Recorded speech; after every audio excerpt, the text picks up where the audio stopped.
Hoje, o Vietnã é um país com 84 milhões de habitantes, espalhados em cidades como Ho Chi Minh e Hanoi. E em selvas e montanhas, que não lembra em nada o campo de batalha sangrento deixado pela Guerra do Vietnã. Esta é a parte da guerra que não se vê na TV. Mas ainda existe um mundo secreto daquela era escondida no subsolo. Com 113 quilômetros de túneis escavados à mão, eu não sei como lutaram uma guerra aqui embaixo, nem como ganharam. Um centro de comando Vietcong repleto de armadilhas. Cara, que apertado.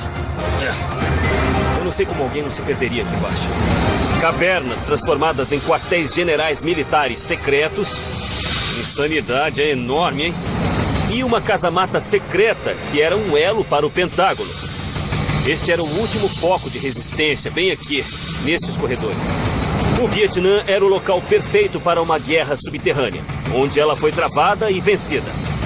A guerra que você conhece da TV e do cinema não mostrou nada disso. Vamos voltar no tempo, em Cidades Ocultas, Vietnã.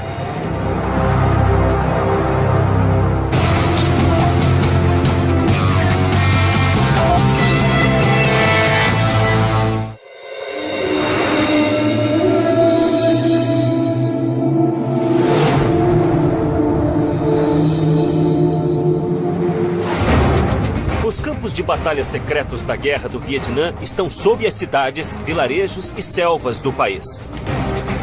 Os túneis, trincheiras e casamatas usados para travá-la foram engolidos pela selva, abandonados ou esquecidos. Mas ainda estão lá. Você só precisa saber onde olhar.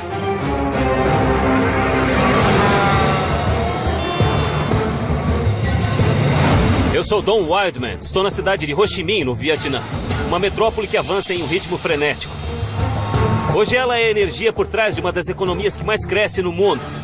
Mas apenas 32 anos atrás, esta era a Saigon, assolada pela guerra. Uma cidade entranhada numa sangrenta guerra civil, apanhada em uma luta épica entre superpotências mundiais. Na época, o Vietnã era um país pobre, uma nação dividida em dois.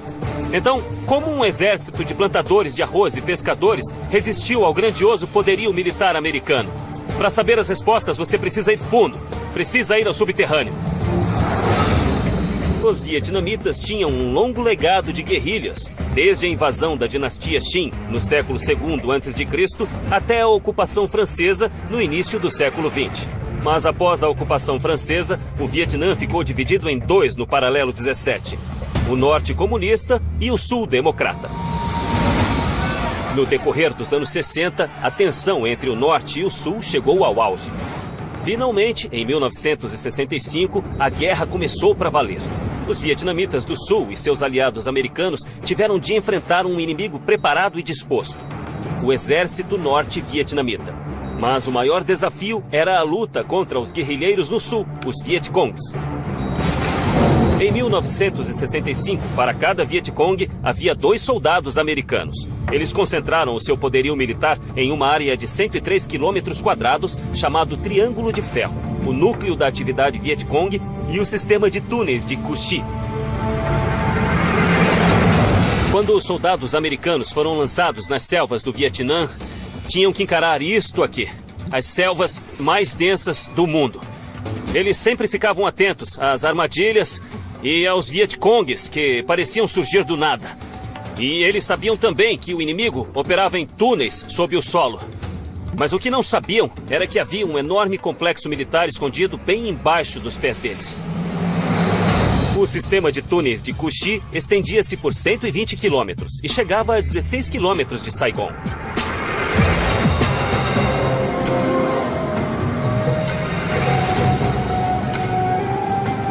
Grande parte do sistema foi destruída por bombas. Mas no vilarejo de Tung Phu, uma boa parte dos túneis está intacta. E Ho Ryu Yan, um guia local, os conhece bem. Consegue achar a entrada, Dom? Achar a entrada? Isso aqui parece uma entrada. Você quer abrir? Aham. Bum! E a bomba explodiu. Tinha uma armadilha aí. Isso aqui tem uma armadilha. Foi explodido por uma bomba, né? Então isso é um engodo. Quer dizer, queriam que a gente encontrasse. Queria que abrisse. Eles queriam que morrêssemos, não é isso? Um grupo de elite de soldados aliados, apelidado Ratos de Túnel, se ofereceu para infiltrar o complexo subterrâneo Vietcong. Era o único jeito de achar e matar o inimigo. Mas também era a missão mais mortífera da guerra, pois os túneis eram um inferno. E os ratos de túnel frequentemente eram apanhados em armadilhas como esta. A entrada falsa tinha uma granada de mão presa a ela, que explodia quando a tampa era levantada. Outro truque simples era prender um arame a uma caixa de escorpiões ou escavar um buraco dentro do túnel e enchê-lo com estacas de bambu. A queda não era fatal. Portanto, as estacas eram mergulhadas em fezes, garantindo morte por infecção. Você pode encontrar sozinho, é uma área bem pequena. Ah, legal. Quer dizer então que é um buraco bem pequeno. Sim, era só para vietnamitas, eles eram magrinhos. Entendi, então eram pequenos. É? Eram soldados pequenos. Eles passavam por aqui, mas um americano como eu não passava fácil. Portanto, isso já era uma proteção. Nossa, tem uma rede enorme aqui embaixo. 40 anos atrás, seria um risco entrar em um túnel minúsculo, escavado à mão, que podia se estender por quilômetros ou terminar em uma armadilha ou em uma casa-mata cheia de inimigos. É bem apertado, não é? É bem escuro. E é bem apertado.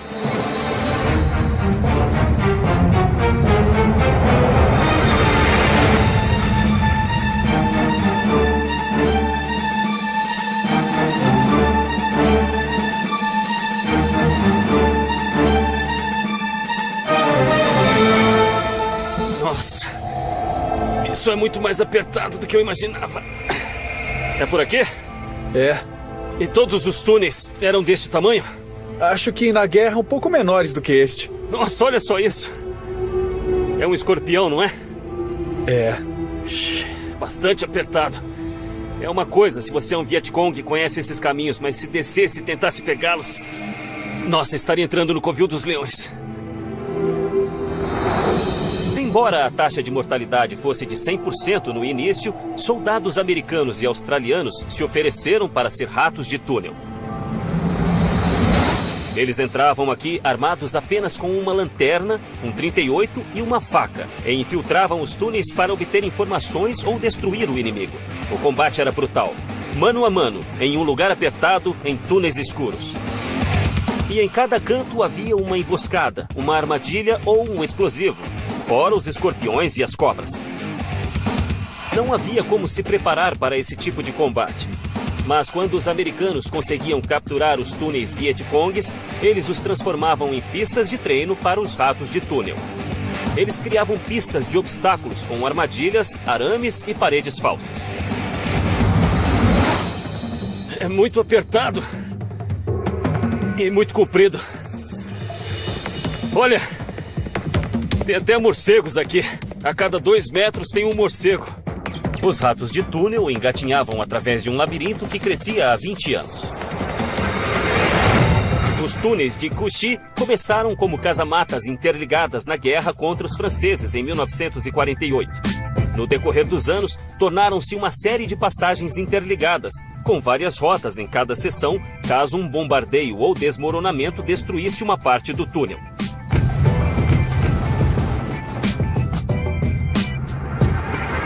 Defesas básicas foram instaladas. As passagens principais se cruzavam para flectir explosões e a cada 100 metros havia buracos rasos, cheios de água, que absorviam os gases de granadas de gás lacrimogênio e bombas de fumaça. Em certos lugares, os túneis tinham 4 níveis de profundidade, 10 metros sob a superfície. Havia bombardeios de B-52 por todo o lado e isso a apenas, eu não sei, uns 4,5 metros acima da nossa cabeça. E esses túneis eram construídos para absorver esse tipo de impacto. Foi um projeto enorme. Os trabalhadores cuidavam dos arrozais de dia e à noite escavavam os túneis. Cada homem escavava quase 1 metro cúbico por dia, cerca de 6 carrinhos. Mas como a terra apareceria nas fotografias aéreas, tinha de ser escondida, em crateras de bombas, arrozais ou era coberta de folhas. Leva só 1 minuto para engatinhar 10 metros aqui, mas escavar essa distância levaria um dia inteiro. Era um trabalho duro e lento. e os túneis eram feitos do menor tamanho possível, 1,20 m de largura e de 90 centímetros a 1,80 m de altura. As dimensões eram cruciais para evitar desmoronamentos quando tanques passavam por cima deles. O teto dos túneis e das câmaras eram menores do que a área das esteiras dos tanques. Assim, os tanques sempre estariam sobre terreno sólido. O peso era distribuído por igual e os túneis ficavam intactos.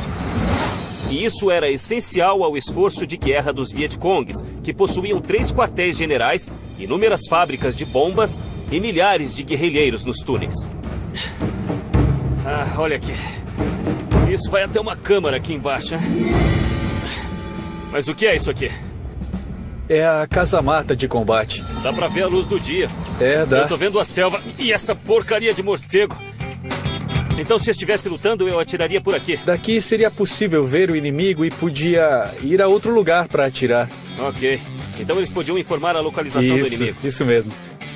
Os Vietcongues escondiam as casamatas, fazendo formigueiros de mentira com a terra. Mas ainda assim, corriam o risco de serem vistos pelo inimigo. Se você podia ver o inimigo podia ver você.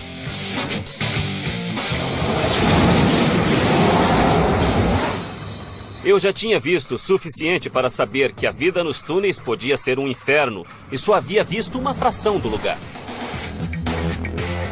Na guerra, havia as monções e a chuva. Isto aqui seria lama pura e haveria coisas vivendo aqui, como cobras, sei lá.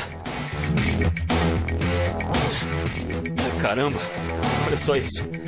Deve morder. Eu não sei se essa coisa vai me deixar passar sem me morder. Eu não sei como eles travaram uma guerra aqui, muito menos como a venceram. Eu não sei onde tem uma saída, mas eu preciso sair daqui. Mas, por mais bem construídos que os túneis fossem, grande parte dos combates ainda acontecia em terra. E dentre os 16 mil Vietcongues que operavam nos túneis, apenas 6 mil sobreviveram. Esta foi a verdadeira história da Guerra do Vietnã. Os restos enterrados de um exército de guerrilheiros que conseguiu derrotar a maior força militar do planeta.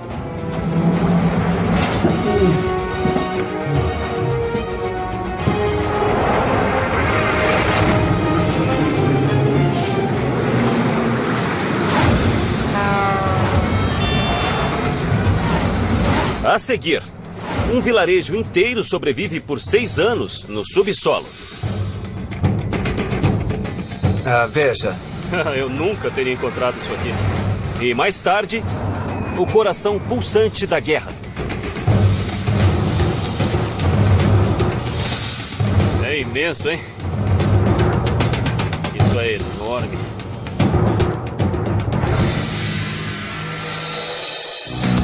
Em outubro de 1967, os militares americanos haviam construído mais de 40 fábricas de sorvete no Vietnã, na tentativa de fazer os soldados se sentirem mais em casa.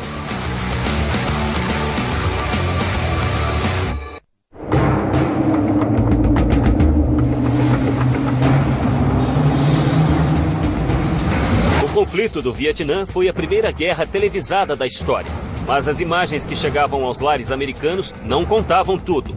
As selvas e arrozais que víamos na TV escondiam uma frente de batalha subterrânea. Durante a Guerra do Vietnã, a maioria das pessoas vivia em cidades como esta. Mas até os vilarejos comuns podiam se tornar alvos do bombardeio americano e muitos desapareceram. Mas um vilarejo extraordinário ao norte da zona desmilitarizada descobriu um jeito de sobreviver, indo para o subsolo.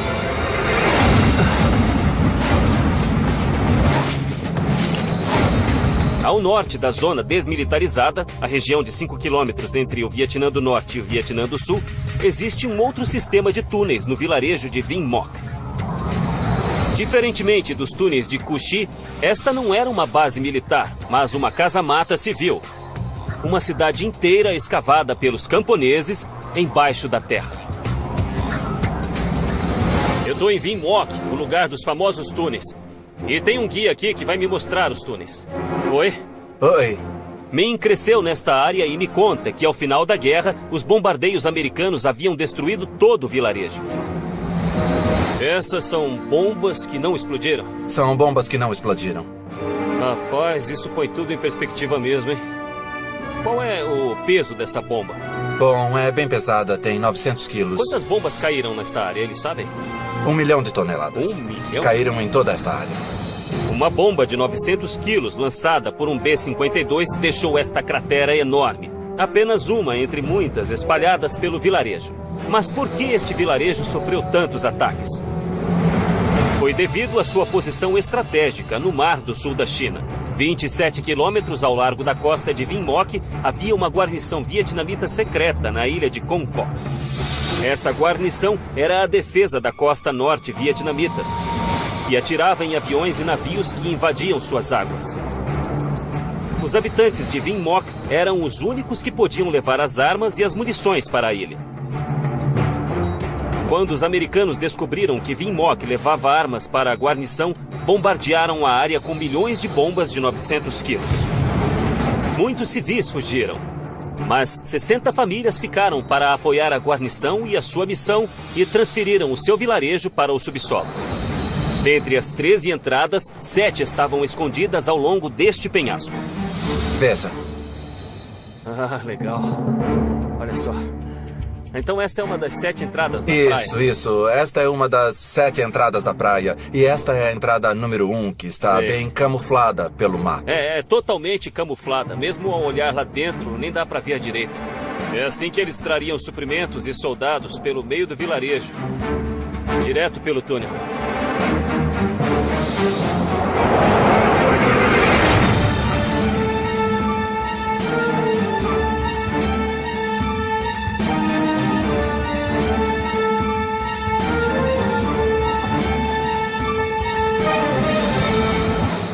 Enquanto fugiam das bombas e continuavam a fornecer suprimentos para os Vietcongs em Con Co, cidadãos comuns conseguiram construir um sistema de túneis enormes à mão.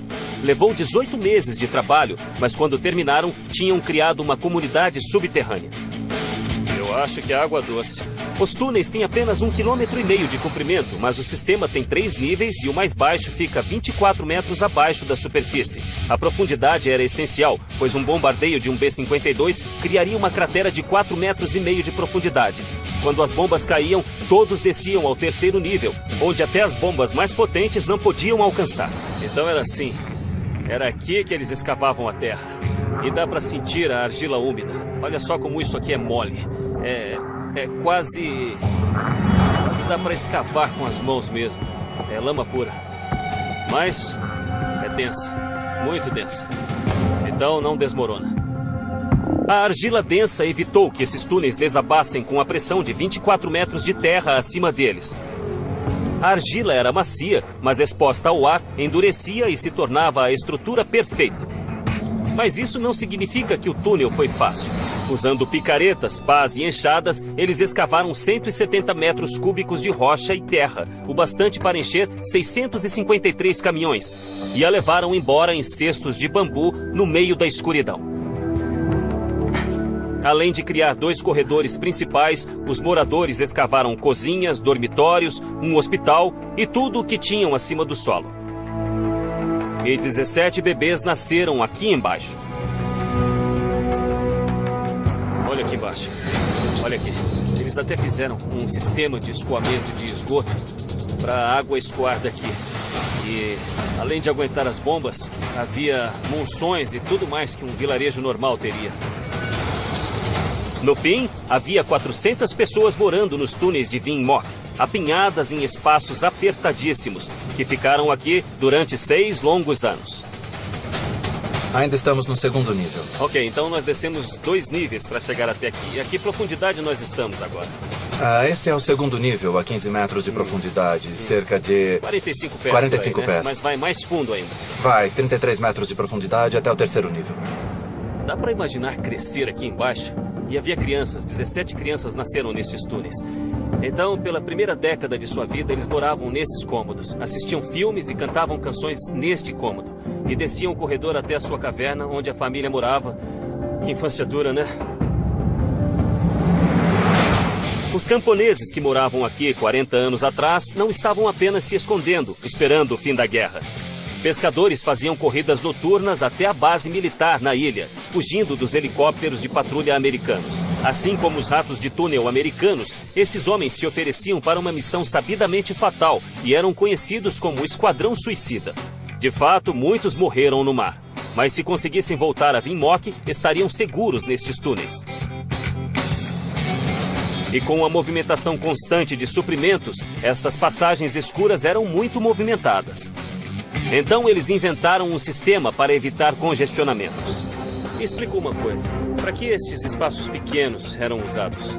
Eram para dar passagem. Eles serviam para isso. Ok, então havia trânsito aqui embaixo. Isso. Porque havia muita gente indo e vindo. Isso. E então as pessoas ficavam aqui para os outros passarem. Pode passar. Era prático.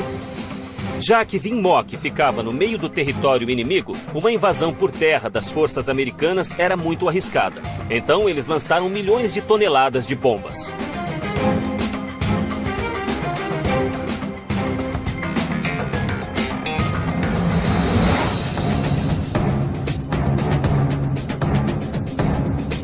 Então, como diferenciavam entre os inimigos e os amigos? Eles tinham batidas secretas como esta. Sei, então se comunicavam uns com os outros com um sinal que dizia: tudo bem, sou eu. Não me machuque.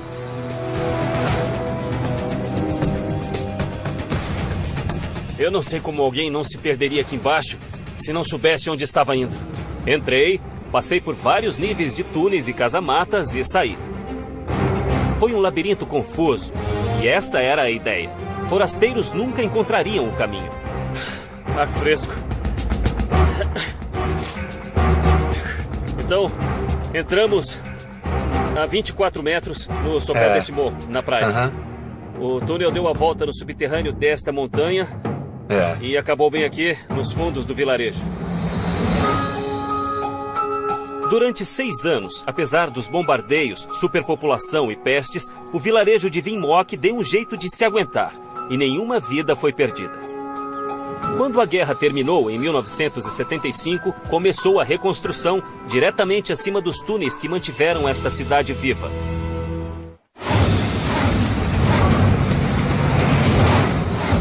A seguir, um centro de comando militar ultra secreto escondido dentro de uma caverna. Isto é uma base militar inteira, toda uma operação subterrânea, certo? Isso mesmo.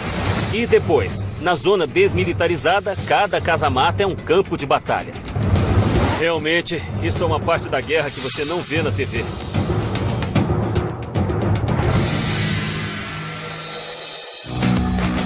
A trilha de Ho Chi Minh é um conceito, não uma estrada. A enorme rede se espalha por centenas de quilômetros no Vietnã e no Laos.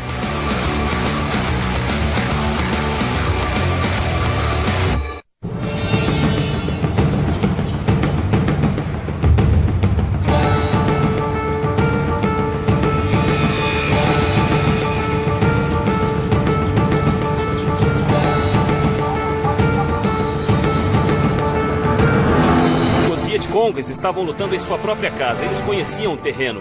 Eles construíram um sistema complexo de túneis no subsolo para operações de campo e abrigos contra bombas. Eles aproveitaram a cobertura densa da selva para esconder as rotas de suprimentos do norte para o sul. E nas montanhas, eles usavam cavernas naturais como base militar altamente secreta. A região de Phong Nha fica nas montanhas de Ke Bang. Fica a 2 horas de carro da cidade de Hue, passando por montanhas de selva densa. Naveguei pelo Rio Son para me encontrar com um ex-soldado sul-vietnamita chamado Sonny. Este é o Rio Son, na região de Phong Nha, no Vietnã do Norte. Estamos acima da zona desmilitarizada, acima do paralelo 17. Era assim que a guerra era travada, no território deles. Eles podiam lutar no meio da selva, eles podiam lutar nos túneis e eles podiam lutar nas cavernas. E é por isso que esta área é famosa. Sonny era oficial do Exército do Sul, que tinha lutado ao lado dos americanos e conhecia esta região e seus segredos como a palma da mão. Escondido nestes cumes existe uma fortaleza impenetrável e altamente secreta. E com ou sem chuva, o único jeito de chegar lá é de barco. O que fazemos? Pegamos um barco até lá? Temos que pegar um barco. É uma pena que tá chovendo tanto. Não tem problema. Mas temos que ir de qualquer jeito, né? É isso mesmo. O Rio Son divide o território, mas a maior parte dele é no subsolo. E estes poucos quilômetros expostos foram essenciais para o esforço de guerra, porque aqui ele segue ao longo da principal rota de suprimentos do país, a trilha de Ho Chi Minh. Sem a trilha de Ho Chi Minh, uma rede oculta de trilhas, estradas e túneis, os vietnamitas do norte nunca teriam movimentado homens e suprimentos para os territórios ocupados no sul sem ser descobertos. Mas havia uma falha. As caravanas norte-vietnamitas indo para o sul tinham de deixar a segurança da trilha e atravessar o rio Son, fazendo dele o alvo favorito para os Estados Unidos e os aliados, que lançavam até 800 quilos de projéteis por dia. Então, este é o verdadeiro coração da guerra, esta região do interior, bem aqui. Ali você pode ver o morro e a selva. Além disso, tudo faz parte da trilha Ho Chi Minh. As balsas que levavam homens e carga pelo rio eram alvos fáceis para os aviões americanos. Então, os norte-vietnamitas ficaram espertos. As balsas atravessavam à noite e durante o dia ficavam escondidas no porto mais seguro do país, as cavernas de Phong Nha. Este esconderijo era mais do que um atracadouro. Como um castelo medieval, era uma cidade, uma fortaleza e um calabouço. Então esta é a abertura natural da caverna. Exatamente isso. Não foi trabalhada para parecer assim. Não, não foi trabalhada.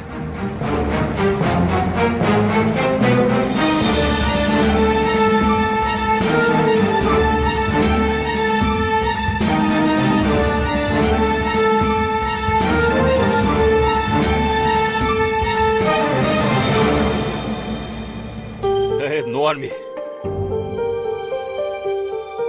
De repente, totalmente quieto. Existem mais de 300 cavernas nestas montanhas, mas Phong Nha é a maior e a mais impressionante. São 14 câmaras, algumas com mais de 30 metros de altura, ligadas por um rio de 19 quilômetros, o mais longo rio subterrâneo do mundo. Durante a guerra, esta caverna fez as vezes de uma base militar. Abrigava um porto, uma sala de reuniões, um hospital e uma prisão. E a parte subterrânea do rio era a estrada que ligava tudo.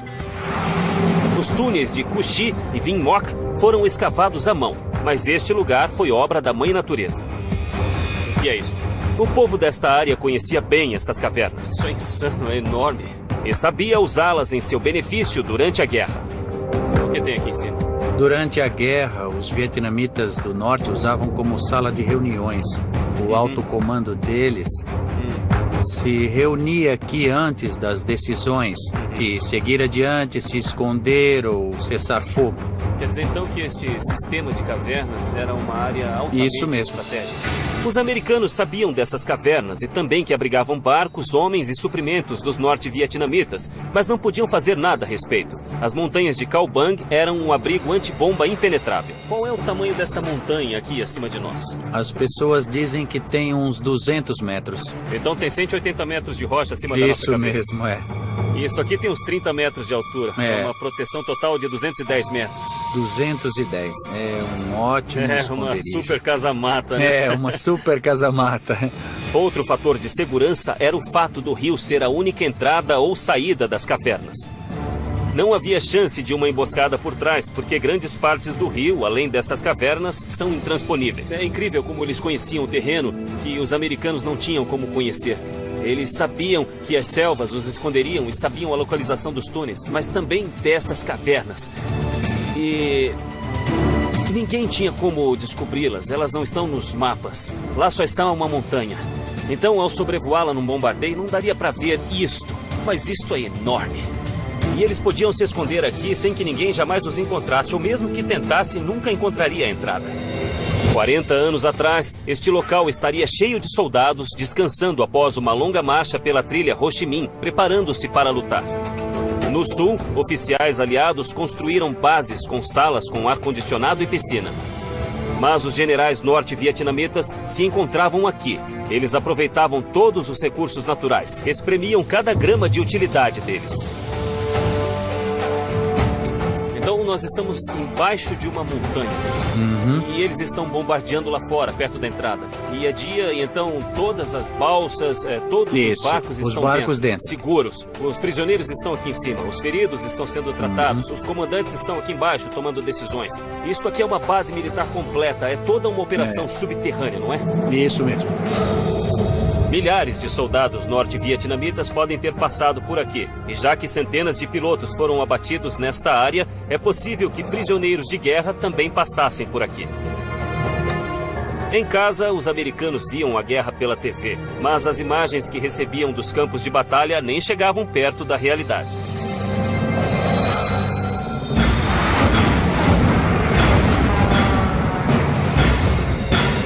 A seguir, a casamata perdida na zona desmilitarizada. Estas seriam as posições de tiro para os soldados. Eles se posicionariam deste jeito, atirando para todo lado. E depois, você pode até imaginar isso aqui é como um mini pentágono. E quanto mais nos aproximávamos dos anos 70, mais desesperadas as coisas ficavam. A Casa Branca sul-vietnamita vai para o subterrâneo.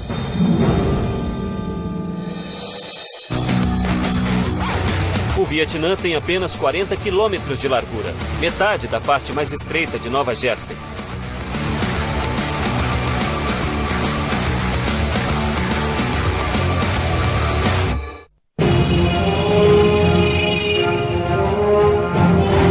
Durante a Guerra do Vietnã, cada centímetro do país era um alvo militar.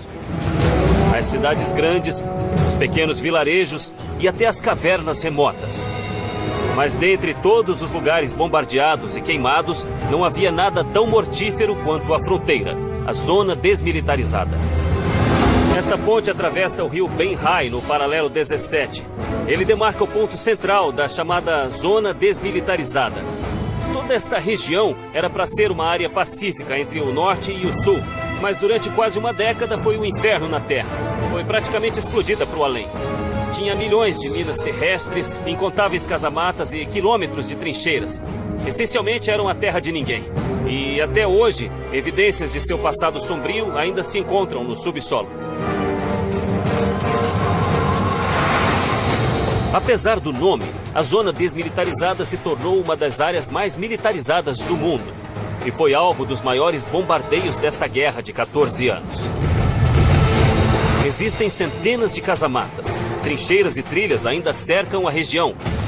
Mas desde então, muitas foram preenchidas, cobertas ou engolidas pela selva e são impossíveis de encontrar. Eu me encontrei com Sony de novo em Hue. Arranjou umas motos para nós. Mas precisa pôr isto aqui. Obrigado. Hue é uma cidade estratégica ao sul da zona desmilitarizada e alguns dos combates mais ferozes da guerra foram travados para controlá-la. Então vamos lá. A Rota 1 corta a zona desmilitarizada ao meio e é a única estrada que vai de Hanoi a Saigon. E a cidade de Hue fica bem no meio das duas. Quando os norte-vietnamitas atacaram, eles vieram direto por essa estrada? É, isso mesmo. Centenas de casamatas subterrâneas protegiam as rotas levando à cidade. Se o norte quisesse infiltrar o sul, precisava usar esta estrada e para fazer isso, era preciso destruir as casamatas uma a uma. Viajando pela estrada, é difícil ver as velhas casamatas, mas graças à experiência de Sony durante a guerra, ele conseguiu encontrar uma. Ô Sony, esta aqui é a casamata? É. Essas casamatas defendem toda a Rota 1 por todo o caminho, é isso? A Rota 1, a trilha, o rio e a via fluvial. Claro, e esse é um outro rio, mas realmente dá pra ver. Isso quer dizer que ficaria coberto pelas copas das árvores, né? Nem daria pra saber que estava aqui. Agora, olha só as posições de tiro. Dá pra entrar aqui?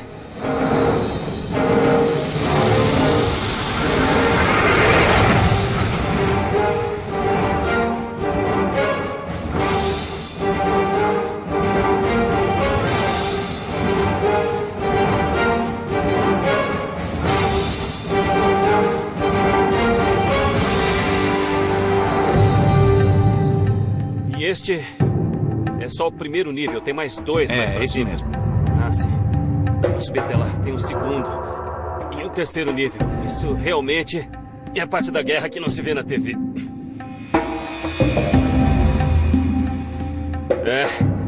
Realmente dá pra ver toda a operação daqui de cima. Olha só como a cada 20 graus dá pra ver a outra parte do campo de batalha. E o incrível é que aquilo ali é um vilarejo. Era isto que essa posição protegia, esta ponte e o vilarejo. Houve muitos combates aqui. Olha só para isso. A casamata ainda está aqui 40 anos depois. Ela sobreviveu a muitos morteiros e muitas bombas. E dá para ver por quê. Olha só isto. Tudo aqui está repleto de vergalhões. Ele cria uma rede de aço. Aço e concreto.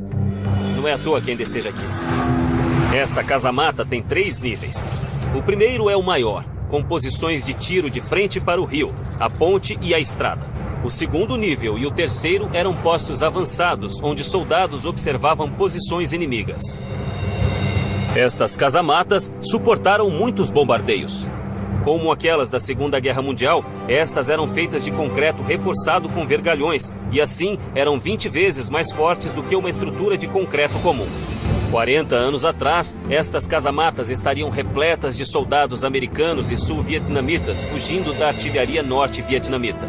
Quando Sony era da infantaria, teria enfrentado de frente todo o caos que o cercava. A missão dos soldados que ficavam aqui era proteger aquela ponte, as estradas e as vias fluviais. A maior parte do tempo, os soldados baseados aqui ficavam fora da casamata até haver um bombardeio pesado.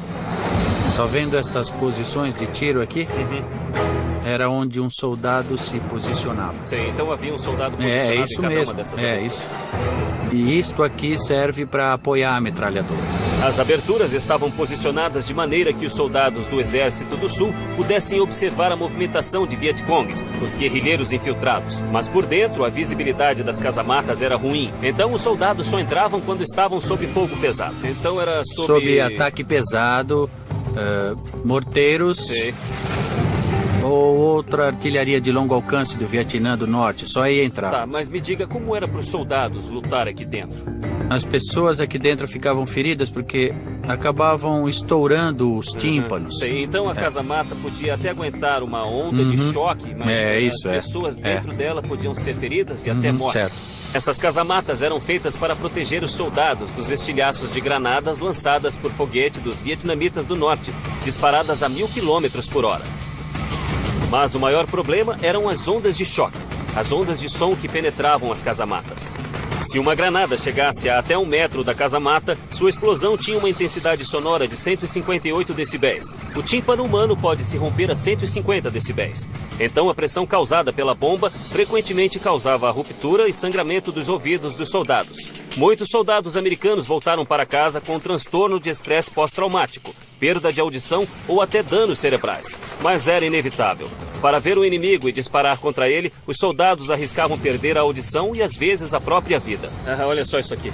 Todos têm insígnias, eram as posições de cada um dos soldados. Eles ficavam posicionados assim, atirando para todo lado.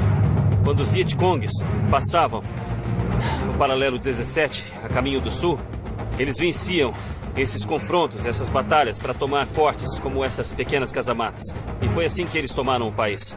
Uma casamata de cada vez.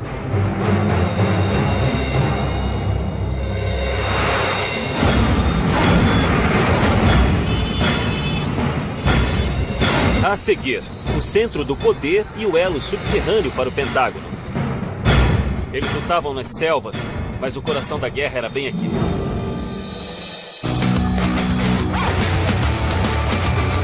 O Vietnã é o segundo maior exportador de café do mundo.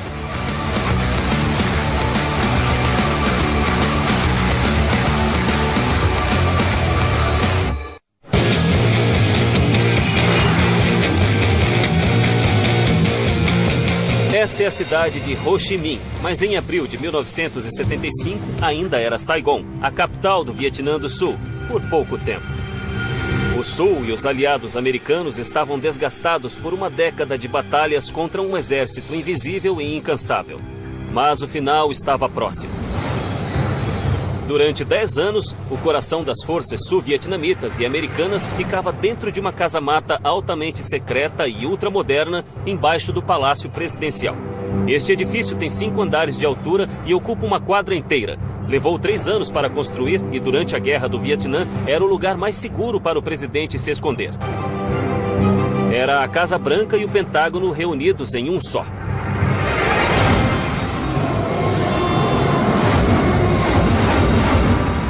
Oi, Zung. Olá, um prazer conhecê-lo. Obrigado, é meu também. Então, esta é a Casa Branca vietnamita. É a Casa Branca sul-vietnamita. Durante a guerra, era daqui que partiam comandos que mandavam centenas para a morte.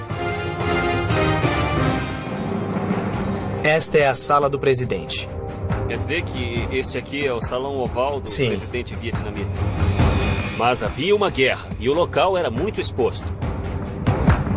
Ao primeiro sinal de perigo, o presidente e seus homens desciam esta escadaria secreta até um sinistro mundo paralelo. Verdadeiro centro de poder durante a guerra. Somos a primeira equipe de TV ocidental desde a Guerra do Vietnã a ter acesso aos cômodos secretos sob o Palácio Presidencial.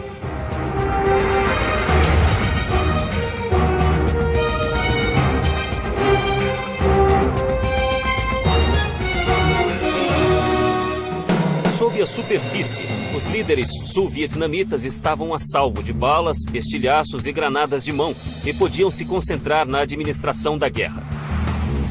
Não entendo. Então tem um monte de Essas eram áreas de Quer trabalho. dizer que este lugar estava cheio de militares ao telefone, administrando toda a batalha.